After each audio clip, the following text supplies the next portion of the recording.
നിങ്ങളുടെ ഷോൾഡേഴ്സിൽ ഒരു പോപ്പിംഗ് അഥവാ ടക്ക് ടക്ക് എന്നുള്ളൊരു സൗണ്ട് കേൾക്കാറുണ്ടോ? അതുണ്ടെങ്കിൽ അത് 2 റീസൺസ് കൊണ്ടാവാം. Hello, my name is Ashitha. ഞാൻ മാന ഹെൽത്തിലെ സീനിയർ കൺസൾട്ടൻറ്റ് ഫിസിയോതെറാപ്പിസ്റ്റ് ആണ്. നമ്മുടെ ഷോൾഡർ ജോയിൻറ്റിൽ ഒരു നോർമൽ സൈനോവിയൽ ഫ്ലൂയിഡ് പ്രസൻ്റ് ആണ്. ഡ്യൂറിങ് മൂവ്മെൻറ്റ് അതിൽ ചില ബബിൾസ് പൊട്ടാറുണ്ട്. അപ്പോഴാണ് നമ്മൾ ഈ സൗണ്ട് അനുഭവപ്പെടുന്നത്, വിച്ച് ഇസ് കംപ്ലീറ്റ്ലി നോർമൽ. രണ്ടാമതുള്ള റീസൺ നമ്മുടെ വീക്ക് സ്കാപ്പുലാർ മസിൽസ് ആകാം. നമ്മുടെ സ്കാപ്പുലാർ മസിൽസ് വീക്ക് ആണോ എന്ന് നമുക്കൊരു സിമ്പിൾ സ്റ്റെപ്പിൽ തന്നെ ചെക്ക് ചെയ്യാൻ പറ്റും.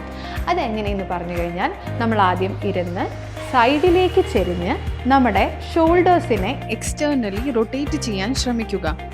ഇവിടെ വേദനയോ ചെയ്യാൻ പറ്റായികയോ ആണെങ്കിൽ അതിനർത്ഥം നമ്മുടെ സ്കാപ്പുലാർ മസിൽസ് വീക്ക് ആണെന്നാണ്. സൗണ്ട് മാത്രമാണ് നിങ്ങളുടെ പ്രശ്നമെങ്കിൽ നമുക്ക് ടെൻഷനേ വേണ്ട.